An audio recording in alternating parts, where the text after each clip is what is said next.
Bonjour. Alors aujourd'hui, on va regarder de plus près la communication financière d'un groupe immobilier. On parle du premier trimestre 2025. L'idée, c'est vraiment de décrypter un peu les indicateurs clés, voir ce qui se passe, quoi. On se base sur leur document officiel, hein, celui du 31 mars 2025. Et tout de suite, ce qui saute aux yeux, c'est que les choses semblent s'améliorer par rapport à l'an dernier. Si on prend le chiffre d'affaires consolidé, par exemple, il est en hausse de 10%.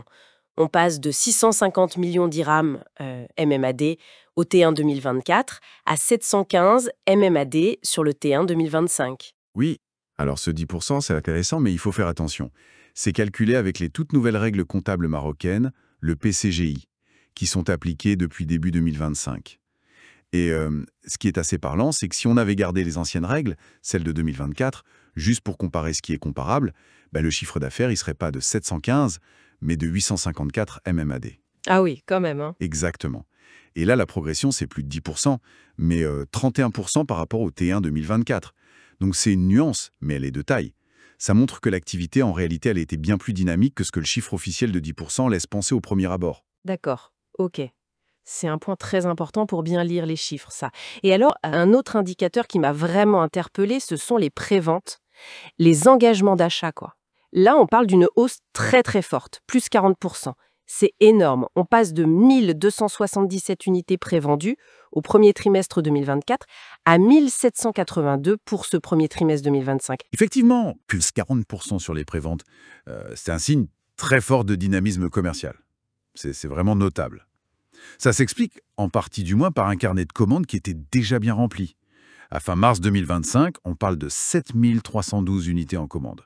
Ça représente une valeur de plus de 4 milliards de dirhams. C'est solide. Et cette dynamique, elle est intéressante parce qu'elle suggère que les projets du groupe, ils collent bien à ce que le marché demande en ce moment. Peut-être sur le social, le moyen standing, des segments où ils sont présents.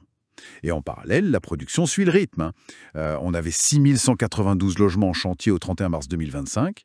C'est plus que l'année d'avant. On était à 5883. Justement, cette forte demande sur les préventes, le fait que ça parte si bien, est-ce que ça ne met pas aussi une pression supplémentaire sur le groupe pour livrer à temps, avec la qualité attendue? C'est une excellente question. Oui, c'est un défi, c'est sûr, pour n'importe quel promoteur qui voit ses ventes accélérées comme ça. La pression sur la prod, sur les délais, elle est bien réelle.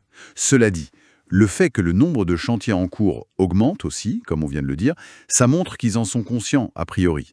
Ils semblent adapter leurs capacités pour justement tenir ce rythme. Mais bon, c'est clair, c'est un équilibre à surveiller de près. D'accord. Au-delà de l'activité commerciale et de la production, il y a aussi la structure financière qui a bougé. Qu'est-ce qu'on peut dire de l'endettement net? Alors là aussi, les nouvelles sont plutôt bonnes. On a une baisse, et pas une petite, moins 36% sur l'endettement net. Moins 36%. Ah oui? Oui, oui, il est passé de 1,655 milliards de dirhams fin mars 2024 à 1,600 milliards un an plus tard, fin mars 2025. Réduire sa dette nette de plus d'un tiers en seulement un an, franchement, c'est un effort considérable. Ça vient sans doute d'une bonne génération de cash grâce à l'activité. Concrètement, ça assainit le bilan, ça réduit le risque financier, et puis ça donne au groupe plus de flexibilité, quoi, pour investir, pour lancer de nouveaux projets. Et ça améliore aussi les ratios de solvabilité que les banques et les investisseurs regardent de près. Et on voit que cette amélioration financière, elle accompagne une activité opérationnelle qui reste dense, hein. Au premier trimestre 2025, ils ont livré pas mal de projets importants. On parle de 560 000 m² construits, livrés à Marrakech, Beni Mellal, Safi. C'est varié, du social, du moyen, du haut standing. Et en même temps, ils préparent déjà la suite. Ils ont acheté de nouveaux terrains à Casa, à Marrakech. Il y en a d'autres en vue apparemment à Marrakech et dans le nord. Tout à fait. Les livraisons, ça montre qu'ils savent mener les projets à terme. Et les acquisitions de terrain, ça confirme qu'il y a une stratégie de développement qui continue. Ils ont confiance dans le marché, visiblement, et ils préparent les projets de demain pour continuer à croître. Bon, alors, si on essaye de résumer un peu ce premier trimestre 2025, qu'est-ce qu'on retient? D'abord, une croissance du chiffre d'affaires qui est en fait plus forte que ce qu'on pourrait croire à cause du changement comptable.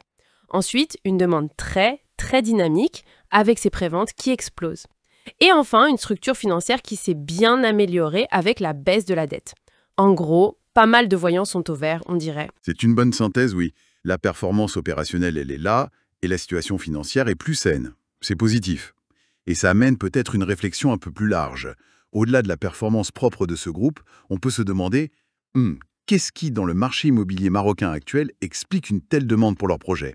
Quelles sont ces dynamiques spécifiques? Comprendre ça, ça donnerait une vision encore plus complète de la situation. C'est une question intéressante à creuser, je trouve.